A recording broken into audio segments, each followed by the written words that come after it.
Hi, I'm Steve Hunt, the editor of the Daily Press, and thanks for stopping and enjoying some of your day with us here with the Facebook Live presentation on Measure F. Matt Cabe, our reporter on Apple Valley, will be conducting this interview. We've got Liberty Utilities officials here with us, and we appreciate them coming in. And best of luck to you all on election day. Thanks, Steve. Tommy.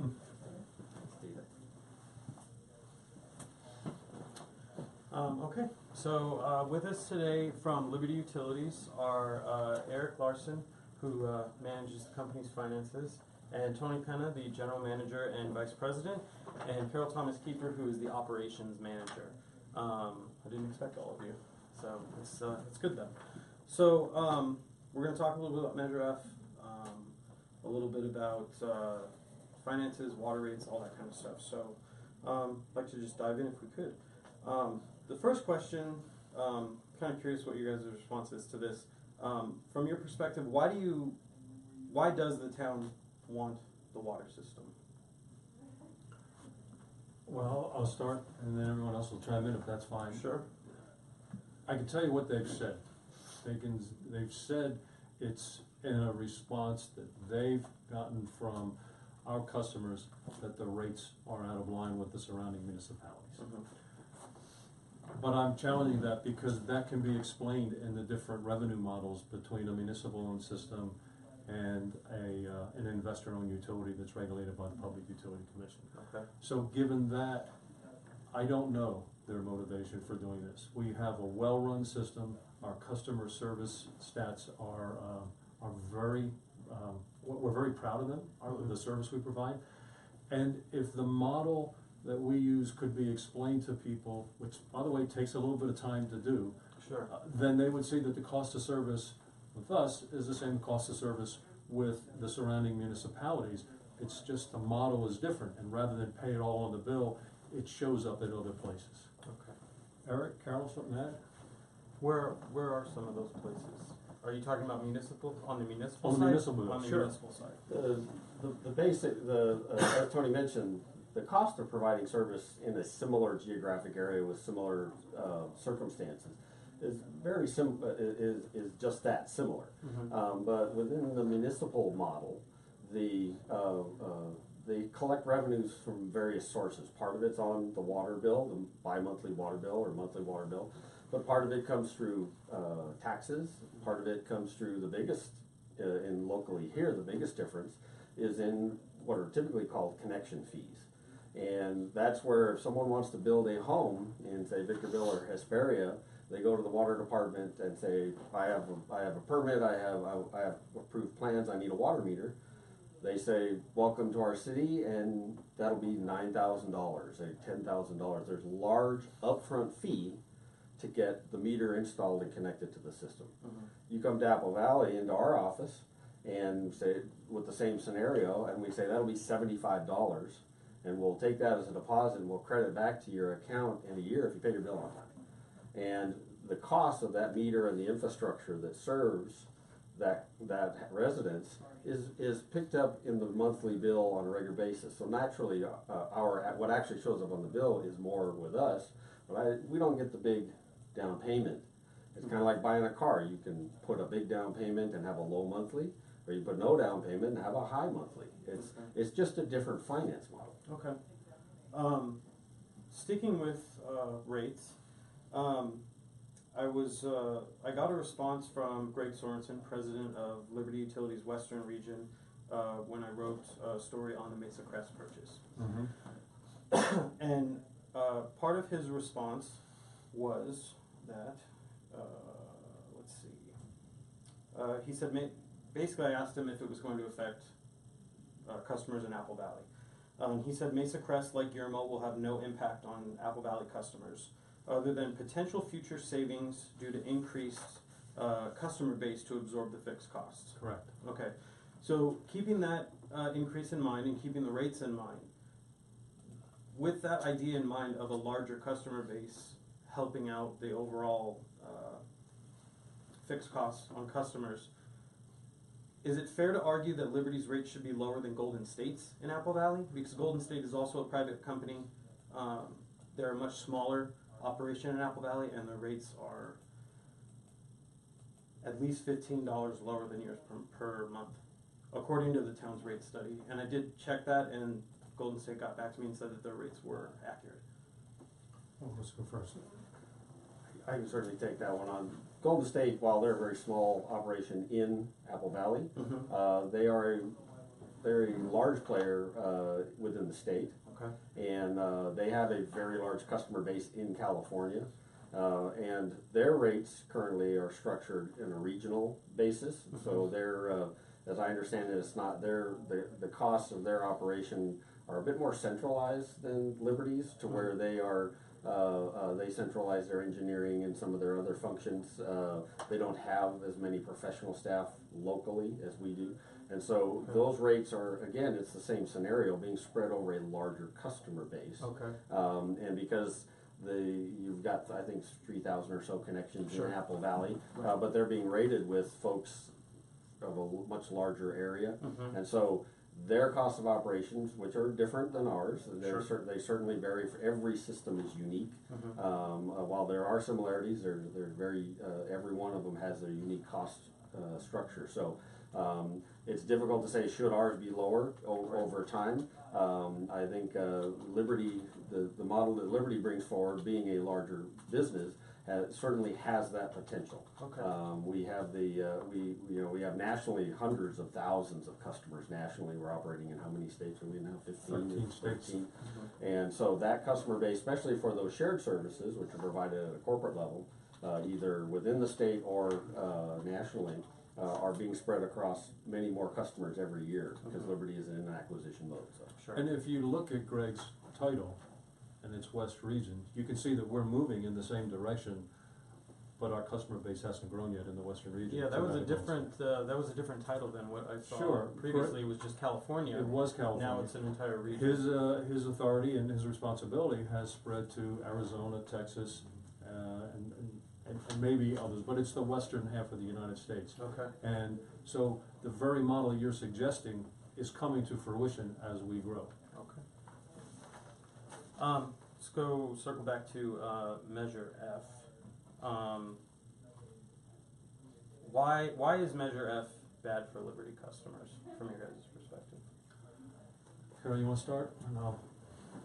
Sure, I mean, I think the main thing is we do water, we're a water utility, that's all we do, right? So we have a team of dedicated professionals, and our sole purpose is to provide top quality water and excellent customer service.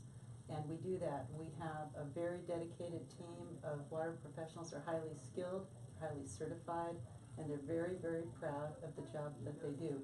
So I don't know that anybody can come in and say that they can do a better job or take better care of customers in serving that water than Liberty does.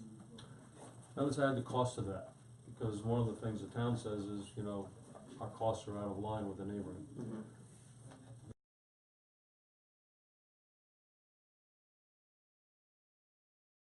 It will cost to take over our system, including their own Blue Ribbon Commission, which they spent nearly $500,000 on. And every one of them told them the same thing. If you do this, it'll cost you to the point that the only way you'll be able to afford it is if you raise taxes or rates or both.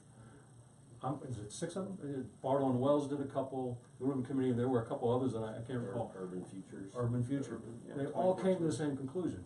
So when this started, we went to Dr. John Husing.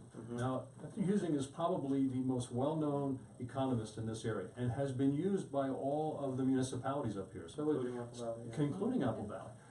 And he did an analysis and he said, if you do this, your bills will go up $500 to $600 a year per customer.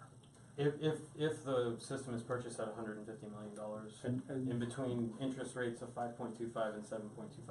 And that's a good point, but let's ask ourselves, going out for a bond measure for a politician is a challenge. They have to put their political capital and their name on it. They wouldn't ask for $150 million if they thought they were going to get it for 100. They wouldn't ask for 12% if they thought they were going to get it for 5. So you appraised the system at 50. You told all the residents, we're going to get this for $50 million. And then you go request authority from the citizen to borrow $150 million at 12% or up to 12%. What's the motivation to do that? All the conversation about $100 million to me doesn't make any sense. You said you want to borrow $150 million. That's what the conversation needs to be, because that's what the people of the town are saying yes to. And to that point, that valuation that's being put out in the public realm of 100, they think they're going to have to borrow $100 million.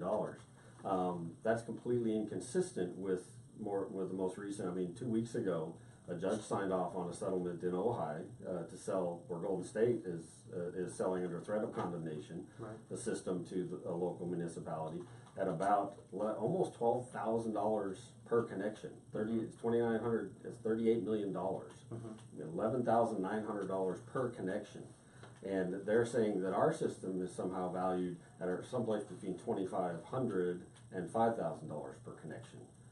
That makes absolutely no sense. With the complexity of our system, with the vast reaches, and the fact that we're a growing community, to come up with a value like that is completely out of the realm of reasonableness. It's fair to note that in Ojai, though, that is a negotiated sale price. That's not something where a court ordered that price or a jury reached that price. That was negotiated between the municipal water district and Golden State. Well, it agreed, and in an eminent domain, that value is established by a court process. Yeah. And history has shown when these have gotten in front of juries, the numbers are 2 to 3 times or better what original estimates by municipalities were. It's always a much higher number. Much higher That's number. just the actual history of it. Let's see. So we actually you were talking about the town's financing, and so let's go into that a little bit. So the town's finance director, Mark Puckett, has stated that the town will have the ability to lower rates. Well, he stated that the town will have the ability to pay debt service, fund capital improvement projects, or lower rates on day one of acquisition, based on the elimination of profits, taxes, intercompany service agreements, and corporate overhead related to Liberty's operation, totaling an amount that is nearly $12 million that he says will be available to the town for those things, for debt service, for lowering of rates, whatever it may be. I understand that Dr. Husing addressed this. What's your guys' stance on this? You guys are the company that he's looking at your numbers. Well, he's What's not your looking at them stance right. on this? Let me start with that. With all due respect, he's misinterpreting it. In fact, I think you were provided with a copy of the letter that we sent to them saying, you're missing this. You're missing it a lot. And these savings that you say you're gonna get, they're not there. I mean, I can get into the big specifics of it, but they're not gonna materialize. Yes, will they not have to pay the income taxes that we pay? Sure. And you can argue all day long whether it's a good thing to take money out of tax revenues or not, but I'll have to give him that word or not. But starting at the top line, they say they absolutely hate service charges and they'll never do it, but they don't subtract that revenue out of their model. And then they say, well, we won't have to get these services. Well, those services add value to our customers, and they'll need those same services whether they acknowledge it or not. And the fact is, we get those services at a discount because it's spread amongst a larger pool of customers. They'll have to go pay retail for them. So that's not gonna be a net savings, it's gonna be an increase. And you wanna elaborate on that a little bit? The fact is, when he comes in with 2 estimates of $2 million to eliminate intercompany service agreements, Right. $2 million to eliminate bloated executive salaries, as they label them.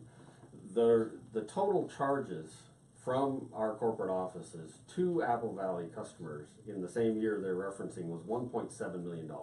That included our portion of those executive salaries. That included engineering services. That included IT support, which these are things a business has to have.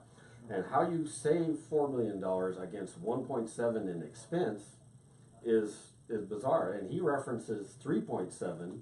He's referencing the intercompany liability, not what was charged in 2015, but what was the net amount due. back and forth between the corporations because the cash is all held at the corporate level and there's a constant loaning and transferring of monies. He's referencing a liability against an expense. One's on the balance sheet, one's on the income statement. He doesn't know what he's looking at. Can you explain, just for people who might not understand, what an intercompany service agreement is? Under the utility code. What it provides to customers in Apple. Absolutely. Under the utility code, there is we have the ability to provide services amongst related companies. And so where we can centralize those services and save money on them rather than having a very high level IT person here in Apple Valley who we probably couldn't keep busy all by ourselves. They put a very high level person in our Downey office and he services the Central Basin, he services Apple Valley, he services the Montana operation, now he's servicing Arizona, Texas operations, and also folks in our electric utility in Lake Tahoe, Calpico. And you have to actually establish an agreement. The costs are all charged at actual costs. There is this statement that there's profit added on is absolutely false. It is not allowed. All expenses are incorporated into our rates dollar for dollar for every expense in our system. We don't profit on expense. On my salary, it's charged in at exactly what my salary is, period. And there is no profit. Where we are allowed to make profit is against the owner's investment in the system that serves the customer. So the pipes, the bricks and sticks, the pipes, the tanks, the pumps, Sure. where our owners have paid for it, we're allowed to earn against that. And that's so that we can attract capital, because this is a very expensive business to be in. Our system at cost is over $130 million to build. And you have to attract folks with money to say, if you invested here in Apple Valley with our system, you can expect a reasonable return. And that return is regulated by the commission. And our rates are held to where we can at least offer a return that will attract that capital, but it can't be in excess. If we start over earning, we have to start giving money back To the customer. To the customers, absolutely. So now we'll get into Husing and Thornburg. So after you guys commissioned Dr. John Husing to perform an analysis of the town's financing figures, they in turn commissioned another economist, Dr. Christopher Thornburg, who he gave a report, but he also gave a presentation at the May 30th council meeting that supported Mark Puckett's financing figures. The presentation also noted what Thornburg believes to be flaws in Dr. Husing's report. Have you seen Dr. Thornburg's report, and if you have, what were your takeaways from that? I've read it. I heard his presentation, and I think there's always an argument to be had when you want to project out what our interest rate's going to be 3 to 5 years from today. And I think you can always have that discussion, and there'll be different viewpoints on that, and kind of take folks' opinion for what it is, and put weight on it appropriately. I think Dr. Husing has a reputation that is certainly within the Inland Empire and the High Desert among the best in his field. He's done work again for every municipality, including the town, and I think he certainly looked at more information. He was provided all the feasibility studies, the Blue Ribbon Water Committee reports, the town's analysis, our financial statements and reports, and did what we think was a pretty comprehensive analysis, and that ended up having very consistent conclusions as the Blue Ribbon Water Committee report and the Urban Futures and Bartle and Wells studies. His findings were consistent. Dr. Rodney Smith, another economist from Claremont Colleges, did a similar study, very consistent findings with all of the other studies. Thornburg comes in and says, nope, we like what the town did. Because basically, when you really look at what the town did, they put 5 numbers on a spreadsheet, totaled them up, said, we can do it.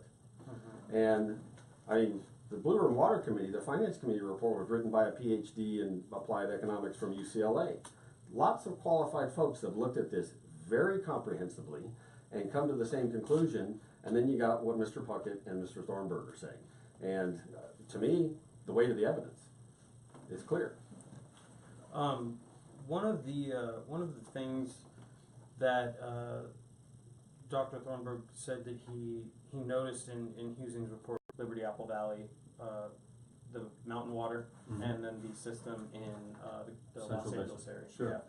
So I've looked at Algonquin's some of their paperwork involved in this, and everything I've seen lists a purchase price of $327 million.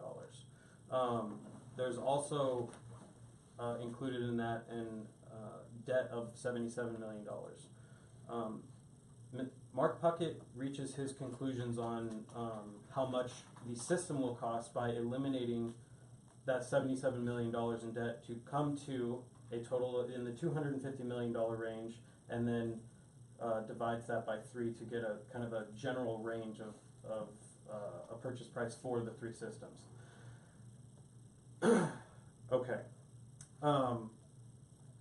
What Thornburg was arguing, though, was that in Husing's analysis, he had the $327 million purchase price and then added on the $77 million in debt to come to a total of $404 million, which, according to Thornburg, would raise the potential purchase price of the system in Apple Valley. Is that what he did? And was it incorrect? I know that was I heard that comment, and I'll be honest with you, I haven't gone back to Dr. Husing's report and chased down that specific topic. There is the $404 million. Okay, number. and the real key is the town wants to talk about just the cash that got transferred. If someone wants to buy your house and it's appraised at $300,000, and you have a $100,000 mortgage against it, they're going to pay $300,000, and you're going to take $100,000 of it and go pay off your mortgage, right? The house is worth $300,000, period, right? That's what the person's paying. If they're paying $327 million for it and assuming $77 million in debt and giving you the rest in cash, it's the same scenario. They're paying $327 million. That is the And the town wants to say, no, they only paid $258 or so. Yeah. And Scott Nassif questioned He did. in a town council meeting, Mr. Puckett, when he first put this forward, and said, no, Mark, shouldn't we be adding the debt? Nope, you subtract it out. No, that's the value of the assets. The outlying debt is just something that has to get paid by whoever owns it. They're either going to assume the debt or it's going to be paid off with proceeds. Well, let's add to that, Carol. You want to talk about the wisdom of taking 3 systems in different regions in a different state and just assuming they're all identical and dividing by 3? Oh, absolutely. I mean, each of those systems are considerably different, and they can look at connections and facilities and try to say they're the same, but they're not. For instance, our Liberty system in Downey, quite different from ours. Maybe a similar number of connections, but we are really spread out, and we have 20 wells compared to, I think they have less than half that. They purchase imported water. They have some, I think 3 distinct separate systems that they operate, whereas we have one very large spread out one. We have lots of pipe in the ground compared to connections that are very close to each other in a highly suburban area, right? And then there's Montana, which is completely different altogether. Yeah. We have different considerations as far as how much water we pump. We have water rights issues. There might be issues with regard to how much we have to pay to replace water if we overpump. So there's a lot of differences, though, in what makes up a water system, and they're not. You have to look at apples and apples. Does the system in Missoula is now the property of the city of Missoula, correct? It's supposed to transfer Supposed to transfer sometime soon. this month. Yeah. Yes. They won that system by eminent domain in the Montana State Supreme Court, and they paid 88.7 million for that. Does the loss of that system affect customers in Apple Valley or customers in Urinal or wherever it happens to be? Is there effect on customers because of the loss of that system? I'll share with you the loss that we suffer, and I'll let Eric share with you the gain. Okay. Because we have both. There were X number of water professionals at Mountain Water that we shared best practices with, that we looked at making sure that our folks were doing things as safe as possible, that they weren't hurting themselves or our customers or property. And so that interaction where you can have a users group and you can share industry experiences with one another, our customers benefit from that. That's something we didn't have to go find a class. It was something where professionals of similar backgrounds could get together and really talk about how best to serve the customer, how best to operate and maintain that system. That's what I think our customers lost with the sale of Mountain Water. But Eric will tell you that there's some, on the good side, there's some gain as well. There absolutely is, as part of, and this is more related to us being acquired by Liberty Utilities, a much larger entity. This sale of the Mountain system is actually going to force the payoff of the debt we just mentioned. Right. That debt was taken out on a smaller company, Park Water, and the assets. So because some of those assets are being sold, it's forcing us to prepay the debt. And that debt, because it was on a much smaller company, was at fairly high interest rates. Okay, it was not the cheapest money out there. And because of the remaining debt will be refinanced under the Liberty financing model, which has a dramatically lower cost of capital, which benefits our customers. Are there fewer customers in our system to spread some of those fixed costs against? Absolutely. And but with coming together with Liberty and the elimination of some of the the high level folks who the executive level folks that left when Liberty came on board, that were only being shared again amongst three operating entities, Right.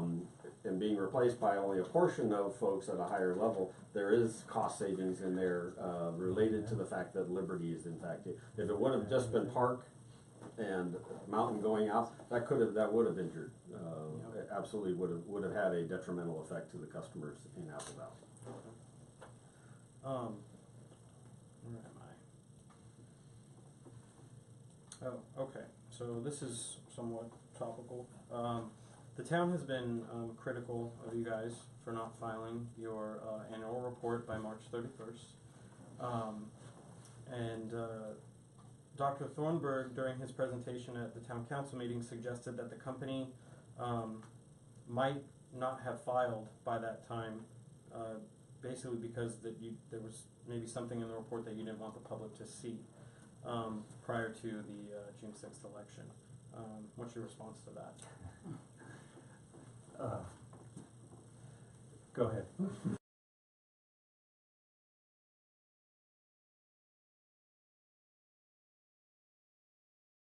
And before April 15th, and you filed an extension, and the government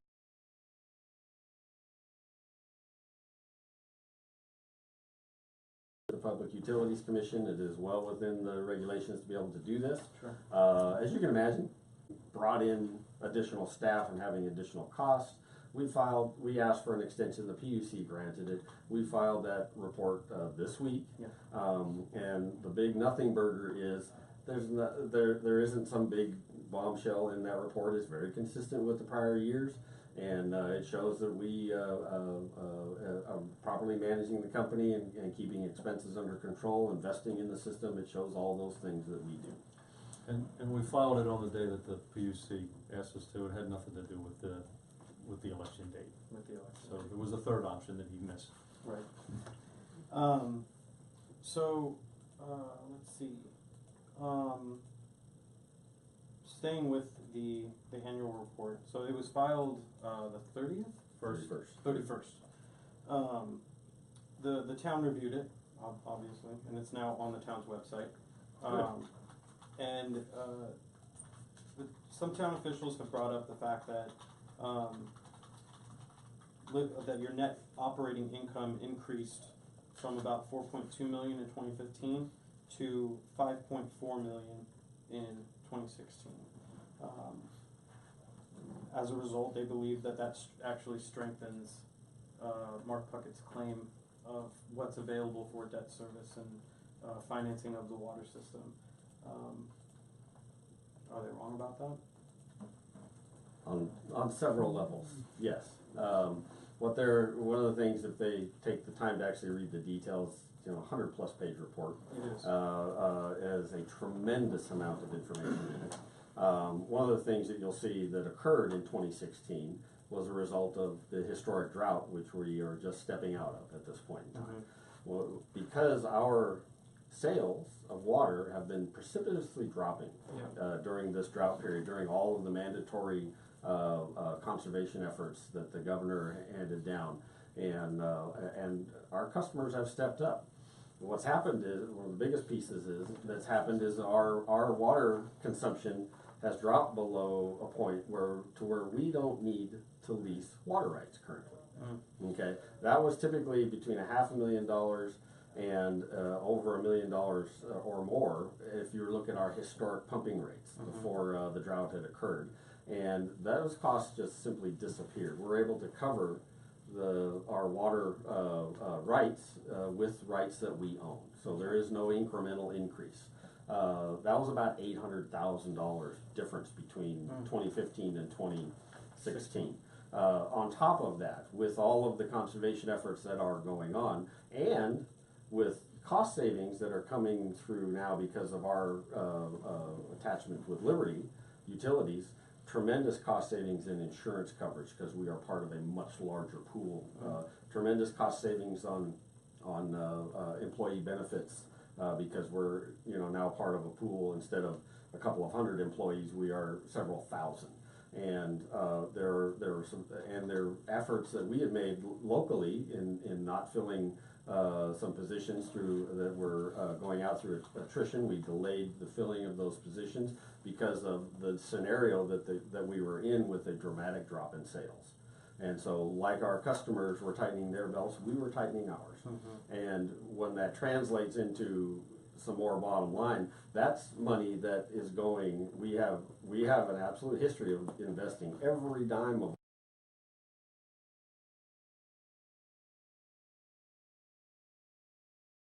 accomplished that in 2016.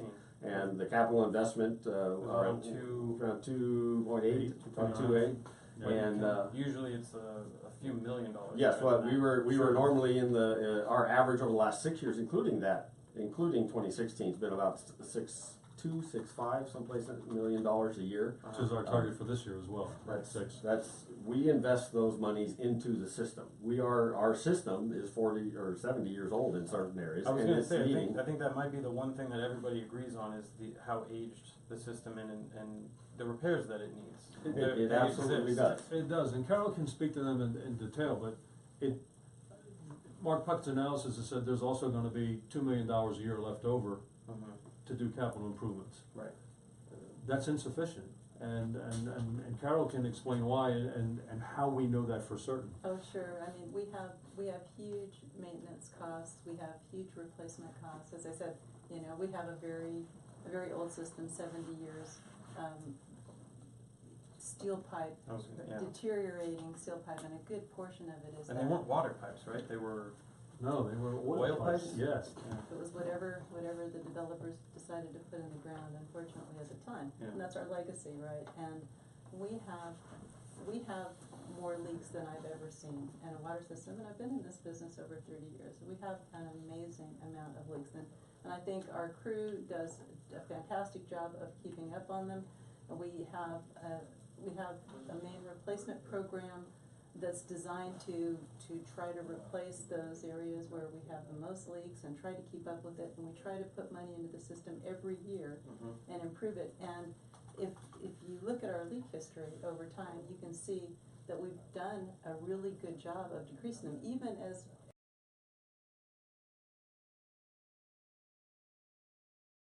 $500 a year, and then the service lines that go from the mains to the customer's meter, another 500 of those a year. But those have actually decreased probably tenfold, you know, over time, just because of the time and the money and the effort that we've put into replacing them and fixing those leaks and addressing them. So you can't speak enough to what it takes to really maintain this system. Let me add something to that, because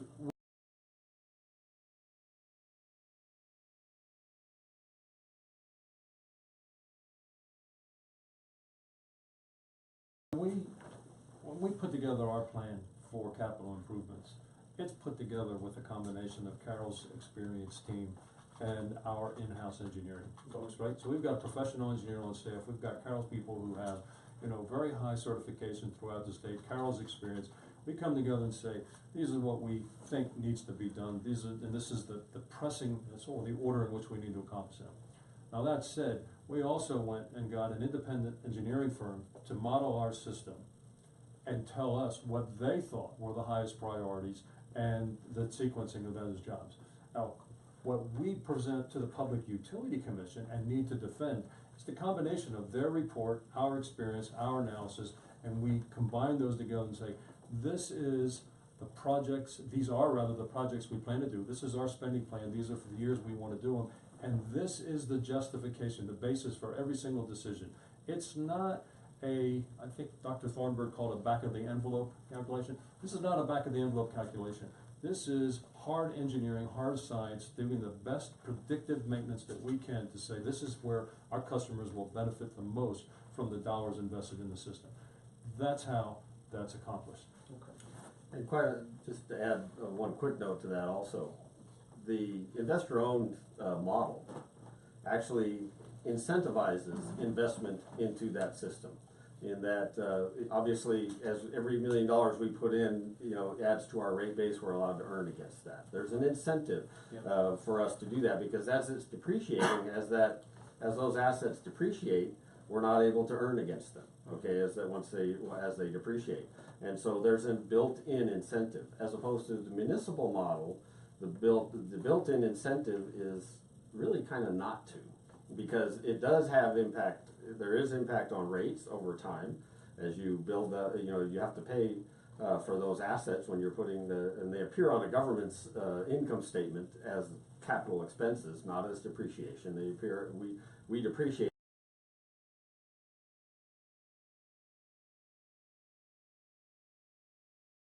And there's an incentive for the politicians not to make those investments.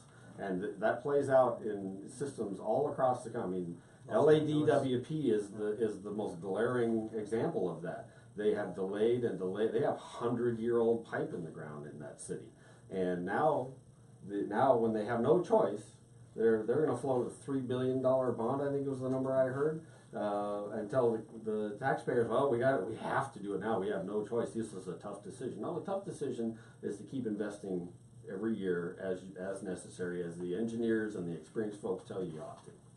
But as Carol will tell you, the checks and balances, you put our engineering plan together, our capital improvement plan, and when we go to the Public Utility Commission, the Office of Ratepayer Advocates, they challenge every one of those assumptions. They challenge every one of those justifications to make sure that a utility doesn't try to over-earn by over-investing. So they bring a checks and balance to the process. And if you really think about $2 million a year in a system like ours, it won't go very far, because we have 20 wells that need to be maintained. We have 12 million gallons of storage. Those reservoirs need to be maintained. Booster stations that need to be maintained. That's just production facilities. We have 450 or so miles of pipe, and you can spend up to $1 million a mile on pipe. So there's a lot of costs that go into keeping it up. $2 million won't go very far, and we hear that the town likes to say, well, 80% of the water systems in the country are municipally owned. But you can also look at the American Society of Civil Engineers and the study that was done on water infrastructure Right. and the fact that there's a corresponding amount of failing water infrastructure that's gonna need to be replaced. So you have to see a correlation between the fact that municipalities aren't putting the proper amount of capital. What's the national ranking, a D? D. Indeed. And, Yeah. and when you say, well, 80% of it's run by public, that math is kinda hard to deny. The most of the folks who are running it, are having a big impact on the status of that infrastructure. Okay. So let's, we'll go back to Measure F, now, and, I'd like to look at, campaign contributions. As of May 20th, the company, has spent, $588,653, opposing Measure F. Mm-hmm. That's a little more than $105,000 more than Liberty put toward Measure V last November. And in total, it's over $1 million combined between the two measures. This has been a costly.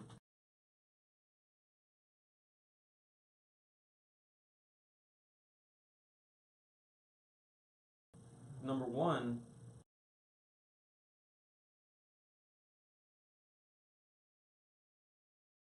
toward these campaigns? If so, why?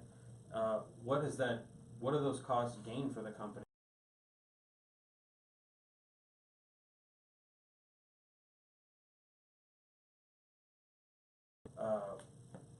Are those costs borne by Apple Valley customers? Thank you very much for all three of those. So I'm gonna jump in, and these guys are gonna embellish me, okay? First off, you gotta look to Claremont, where the city of Claremont tried to do the exact same thing the town is doing. Sure. And in fact, the similarities are staggering, because they use the same arguments, they have the same legal firm, and we have the same legal firm as Golden State did. Right. And the judge said no, absolutely no. And those citizens are out $14 million. So here's my take on this.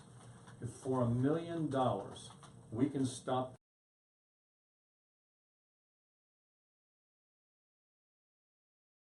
or $20 million in debt with nothing to show for it. So I think we should be applauding the fact that Liberty is standing behind this ballot measure to the extent that it did. Let me jump to the one that always gets people's attention. Do our customers pay for this? Of course not.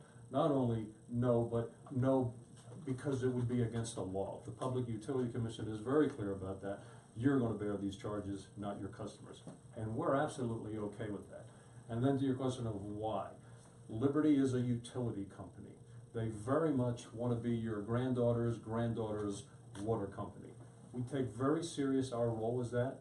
We recognize that people drink our product, they bathe their children in our product, and and to Carol's point, we have people who are certified to operate this system, and not just basically certified, by the way, well above that. So, going to Measure F, our town is better off if we stop this now, and it'll save us, because I'm a resident, it'll save us from absorbing tens of $millions of debt with nothing to show for it. Our customers will never pay for it. Did I miss any points? No, I think, I like to hear the rhetoric that goes around that, the big corporation is dumping millions of dollars into it, and the poor, government and their bully pulpit and their regular forum to present their side of the viewpoint, and, we can go up and say something for three minutes and get buzzed off and mic shut down. To say that, and they're making the ownership of the company is making that investment, knowing, understanding what it entails. It is not being passed on to our customers, and claims to that effect are absolutely false. Is it fair to say that claims that taxes will rise is false as well? Because the town literally responds in almost the same way, stating that it's illegal for them to raise taxes without going through the Prop 218 process on this, and they've stated quite firmly that property taxes will not rise. All the money for the system will come from the system, and the rate pay, or and the customer, the customers, if they get the water system. Let me tell you how it gets to the taxes, in a very practical way. All the money that they think they're gonna get is gonna pay for that revenue bond. And if you invest $2 million or in that vicinity a year, it won't be long before your system is failing catastrophically. And then you'll do what a lot of politicians do, as Eric alluded earlier. Oh, we have no choice, we have to raise a bond so we can go fix it. Because you ignored the fact that the system, or you didn't know that the system needs infrastructure improvement on an annual basis. So, yes, they may take the proceeds of the revenue currently to pay off the revenue bond, but it's easily conceivable that they'll go for a general obligation bond to make the capital improvements that need to be done. That's how it gets to your tax bill. And That's, quite honestly too, the town likes to say that we are claiming the taxes are going to go up.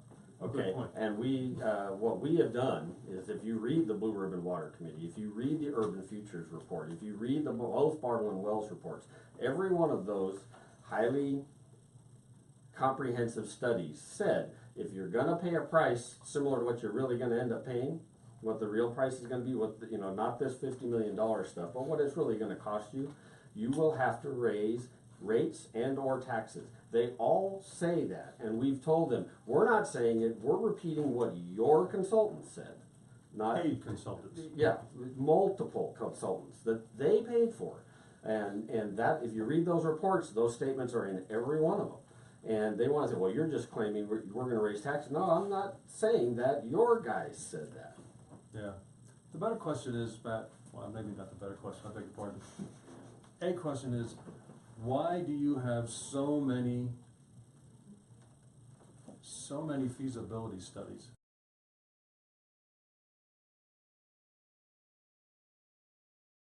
Time after time by independent objective analysis and then reject the findings? That's the question that I wonder, as a resident. So I asked this question of Mayor Scott Nassif when he was in here, so I'll ask it of you guys. What will happen to water rates in Apple Valley if Measure F fails on June 6th? I think, well, from my perspective, I think you ran an article in the newspaper that said, effective January of this year, we froze them at least until the middle of June, middle of 19, right? So there'll be no effect on there, our rates are Right. frozen. And we are in the process of preparing the rate case, and as you know, and I hope a lot of our customers know, maybe not all of the voters, but by law, we have to go to the Public Utility Commission every 3 years with a spending plan. And talking about those capital improvements as well as other expenses that we have. And we do a revenue projection, and then we have a very formidable discussion with the Office of Ratepayer Advocate as they challenge our assumptions on both expenses, the need for, and the revenue. Which is And part of the CPUC. which is, It's they are, they're, It's it's a an separate independent, division. it's an Independent independent within- department, yes. But Yes. within, yes, sir. Yeah. So, and then come up with rates. I can tell you that as of June 2nd, we're looking at holding expenses where they are now. We're not looking at adding staff. We're, as Eric said, we've benefited from our customers having reduced their consumption to where we are not leasing water this year. We can provide all the service with existing water rights that we have. So I don't have a crystal ball and everything's not put together, so I can only speculate but so much. But I'm not seeing, anything other than inflation at this point in time. And if we, if some of the other savings that Eric has mentioned that we get corporately come to bear, maybe not even that.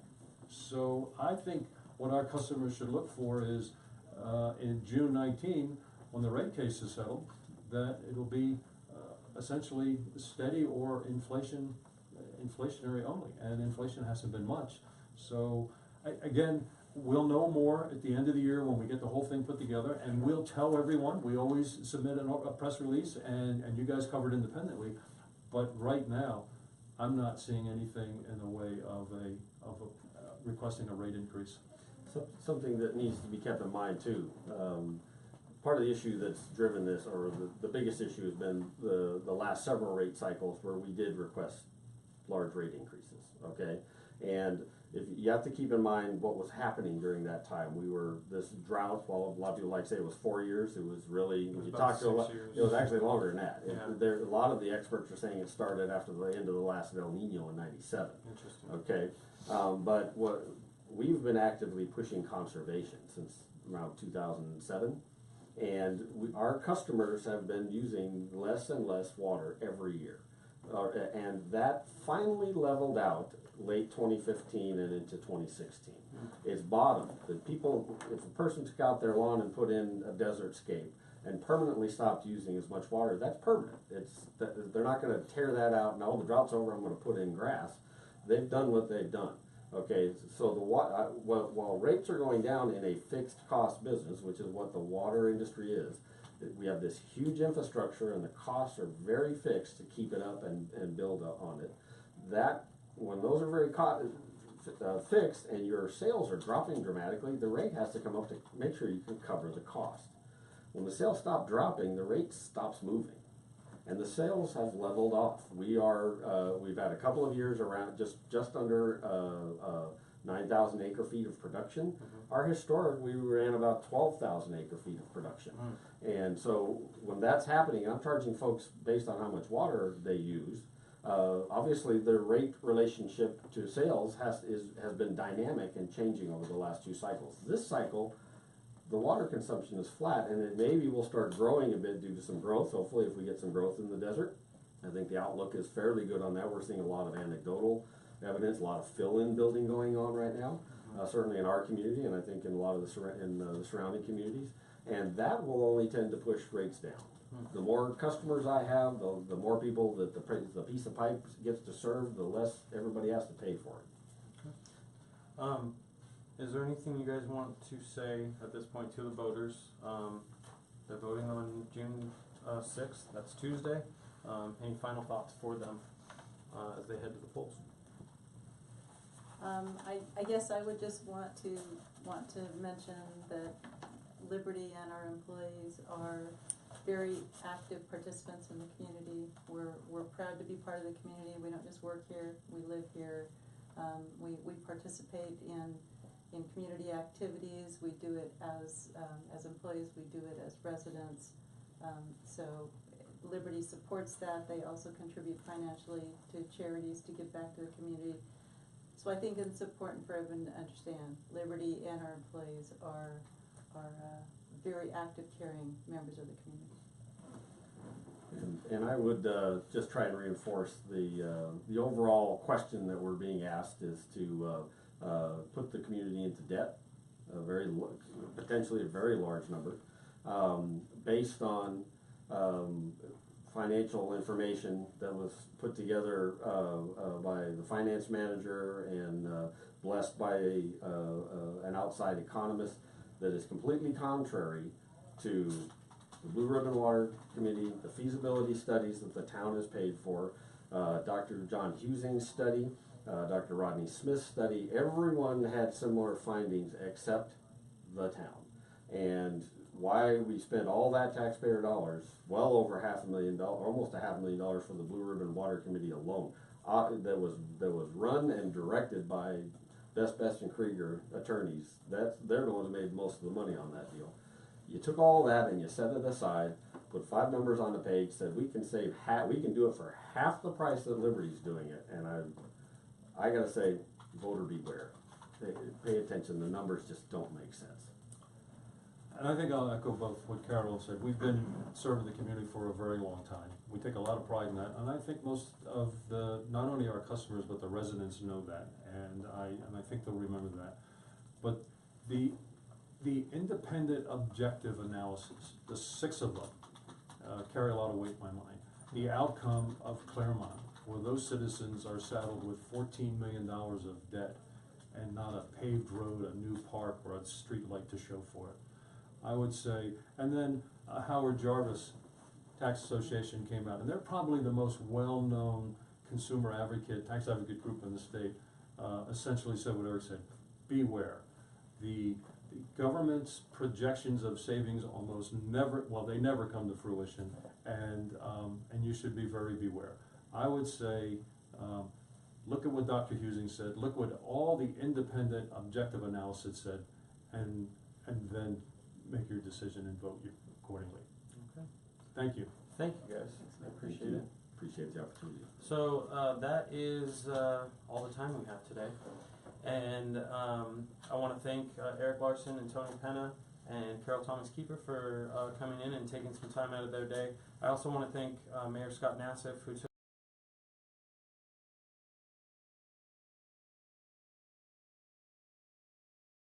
the time for all of you Apple Valley voters to go out and vote. There are over 36,000 of you. I wish you luck. Thank you.